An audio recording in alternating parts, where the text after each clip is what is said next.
Hi hello ನಮಸ್ತೆ ಇದ್ದಿದ್ರೆ ಮತ್ತೊಂದು ವಿಡಿಯೋಗೆ ನಿಮಗೆಲ್ಲ ಸ್ವಾಗತ.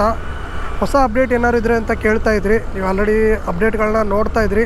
ಏನೇನು ಬೈಕ್ ಟ್ಯಾಕ್ಸಿ ಇರ್ಬೋದು, ಆಟೋದವ್ರು ಆಗಿರ್ಬೋದು, ಅಥವಾ ಈ ಆಟೋದವರಿಂದ ಏನೇನಾಯಿತು, ಬೈಕ್ ಟ್ಯಾಕ್ಸಿ ಅವ್ರು ಏನೇನು ಮಾಡಿದ್ರು.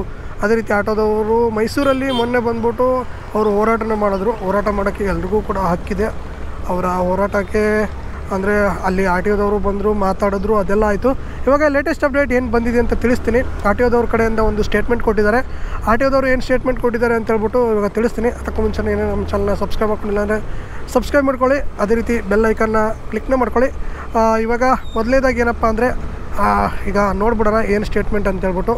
ಅದು ನ್ಯೂಸಲ್ಲೂ ಕೂಡ, ಅಂದರೆ ನ್ಯೂಸಲ್ಲ, ಏನು ಪೇಪರಲ್ಲೂ ಕೂಡ ಬಂದಿದೆ. ಏನು ಅಂದರೆ ರ್ಯಾಪಿಡೋ ವಾಹನಗಳ ಚಾಲನೆಯಿಂದ ಆಟೋ ಚಾಲಕರಿಗೆ ಅನಾನುಕೂಲ ಹಾಗೂ ಬೇಸರ ಕಷ್ಟವಾಗಿದೆ ಎಂದು ಮನವಿ ಕೊಟ್ಟಿದ್ದಾರೆ. ಓಕೆ, ಮನವಿನ ಕೊಟ್ಟಿದ್ದಾರೆ ಅಂತ ಹೇಳ್ಬಿಟ್ಟು ಇತ್ತು. ಅದಕ್ಕೆ ರ್ಯಾಪಿಡೋ ಕಂಪನಿಯವರು ಈ ಸಂಬಂಧ ನ್ಯಾಯಾಲಯಕ್ಕೆ ಹೋಗಿದ್ದು, ನ್ಯಾಯಾಲಯದಲ್ಲಿ ಪ್ರಕರಣ ಇರುವುದರಿಂದ ನಾವು ಯಾವುದೇ ರೀತಿಯ ಕ್ರಮ ಜರುಗಿಸಲು ಸಾಧ್ಯವಿಲ್ಲ. ಆದರೂ ಎಲೆಕ್ಟ್ರಿಕ್ ವೈಟ್ ಬೋರ್ಡ್ ವಾಹನಗಳನ್ನು ತಪಾಸಣೆ ಮಾಡಿ ಅವರಿಗೆ ಎಚ್ಚರಿಕೆ ನೀಡುತ್ತಿದ್ದೇವೆ ಅಂತ. ಅಂದರೆ ಇವಾಗ ಏನು ಸ್ಟೇ ಇದೆ, ಇವರು ಯಾರು ರ್ಯಾಪಿಡೋದವ್ರು ಏನು ಸ್ಟೇ ತಂದಿದ್ದಾರೆ, ಅದಕ್ಕೆ ನಾವು ಏನೂ ಕ್ರಮನ ಕೈಗೊಳ್ಳೋದಕ್ಕೆ ಆಗೋದಿಲ್ಲ ರ್ಯಾಪಿಡೋ ಕಂಪ್ನಿ ಮೇಲೆ ಅಂತೇಳ್ಬಿಟ್ಟು ಸಾರಿಗೆ ಆಯುಕ್ತರು ಯಾರು ಹೇಳಿದಾರಪ್ಪ ಅಂದರೆ ದೇವಿಕಾ ಪ್ರಾದೇಶಿಕ ಸಾರಿಗೆ ಅಧಿಕಾರಿ ಬಂದ್ಬಿಟ್ಟು. ಇದು ಮೈಸೂರಲ್ಲಿ ಆಗಿರೋ ಘಟನೆ. ಮೈಸೂರಿಂದ ಅವರು ಒಂದು ಸ್ಟೇಟ್ಮೆಂಟಾಗಿ ಕೊಟ್ಟಿದ್ದಾರೆ. ನಾವು ಯಾವುದೇ ರೀತಿಯ ಪ್ರಕರಣದಲ್ಲಿ ಇನ್ನೂ ತಗೊಳ್ಳೋಕ್ಕೆ ಆಗೋದಿಲ್ಲ ಅಂಥೇಳಿ. ಈ ಎಲ್ಲ ಬೆಳವಣಿಗೆಗಳಾಗಿರೋದು ಎಲ್ಲಪ್ಪ ಅಂದರೆ ಮೈಸೂರು ಆರ್ ಟಿ ಒ ಕಡೆಯಿಂದ ಇದನ್ನು ಆರ್ ಟಿ ಒ ಅಧಿಕಾರಿಗಳು ಹೇಳಿದ್ದಾರೆ. ಇನ್ನೊಂದು ಸತಿ ಹೇಳ್ತೀನಿ ನೋಡಿ. ಏನಪ್ಪ ಅಂತಂದರೆ, ನಾವು ಯಾವುದೇ ರೀತಿಯ ರ್ಯಾಪಿಡೋ ವಿರುದ್ಧ ನಾವೇನು ಕ್ರಮ ಕೈಗೊಳ್ಳಲು ಆಗುವುದಿಲ್ಲ.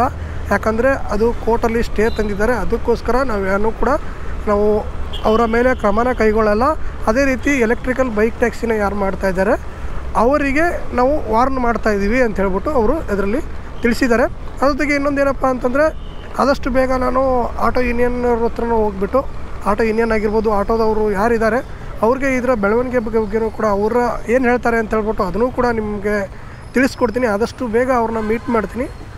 ಯಾರಾದರೂ ಅವರ ಕಾಂಟ್ಯಾಕ್ಟ್ ನಂಬರ್ಗಳಿದ್ದರೆ ಅದನ್ನ ಕಳಿಸ್ಬೋದು ಇನ್ಸ್ಟಾಗ್ರಾಮಲ್ಲಿ, ಅಥವಾ ನನಗೆ ಇದಕ್ಕೆ ಡಿ ಎಮ್ ಮಾಡ್ಬೋದು ಅವರ ಕಾಂಟ್ಯಾಕ್ಟ್ ನಂಬರ್ಗಳು. ಅವ್ರಿಗೆ ಹೋಗ್ಬಿಟ್ಟು ನಾನು ಅವ್ರ ಒಪಿನಿಯನ್ ಏನಿದೆ, ಅವರ ಪ್ರಾಸ್ಪೆಕ್ಟಿವ್ ಪ್ರಕಾರ ಯಾವ ರೀತಿ ಇದೆ ಅಂದರೆ, ಇವಾಗ ಈ ಕಡೆ ಬೈಕ್ ಟ್ಯಾಕ್ಸಿ ಅವ್ರದ್ದಾಯಿತು, ರೈಡರ್ದಾಯಿತು. ಈಗ ರೈಡರ್ ಅವ್ರು ಏನು ಹೇಳ್ತಾರೆ ಅಂದರೆ, ಇಲ್ಲ ನಮಗೆ ಬೈಕ್ ಟ್ಯಾಕ್ಸಿ ಬೇಕು, ನಾವು ನಿರುದ್ಯೋಗಿಗಳಾಗ್ಬಿಡ್ತೀವಿ ಬೈಕ್ ಟ್ಯಾಕ್ಸಿ ಇಲ್ಲ ಅಂತ ಹೇಳ್ತಾರೆ. ಅದೇ ರೀತಿ ಕಂಪ್ನಿಗಳು ಹೇಳೋದು ಅಂದರೆ, ಇಲ್ಲ ನಾವು ಸ್ಟೇ ತಂದಿದ್ದೀವಿ, ಬೈಕ್ ಟ್ಯಾಕ್ಸಿ ಮಾಡ್ಬೋದು, ಮಾಡ್ಬೋದು, ನಾವು ಸ್ಟೇ ಇದೆ, ಯಾವುದೇ ರೀತಿ ಪ್ರಾಬ್ಲಮ್ ಇಲ್ಲ ಅಂತ ಹೇಳ್ಬಿಟ್ಟು ಇವ್ರು ಹೇಳ್ತಾರೆ. ಬಟ್ ಆಟೋ ಅವ್ರ ಕಡೆಯಿಂದ ಏನೇನೆಲ್ಲ ಒಪಿನಿಯನ್ಗಳಿದ್ದಾವೆ ಅಂತ ಹೇಳ್ಬಿಟ್ಟು ಅದನ್ನು ಆದಷ್ಟು ಬೇಗ ನಿಮ್ಮ ಮುಂದೆ ಇಡೋಕ್ಕೆ ಟ್ರೈ ಮಾಡ್ತೀನಿ. ನೋಡೋಣ. ಈ ಹೊತ್ತಿಗೆ ಬಂದಿರುವಂತಹ ಒಂದು ಅಪ್ಡೇಟ್ ಇದು. ಮತ್ತೆ ಮುಂದಿನ ನೋಡೋದು ಸಿಗ್ತೀನಿ. Thank you so much. Bye. ಇಲ್ಲಿ ಆರ್ಡರ್ ಮಾಡೋರು ಹಸ್ವಿಗೆ ಮಾತ್ರ ಬೆಲೆ, ಡೆಲಿವರಿ ಕೊಡೋರು ಹಸ್ವಿಗೆ ಬೆಲೆನೇ ಇಲ್ಲ.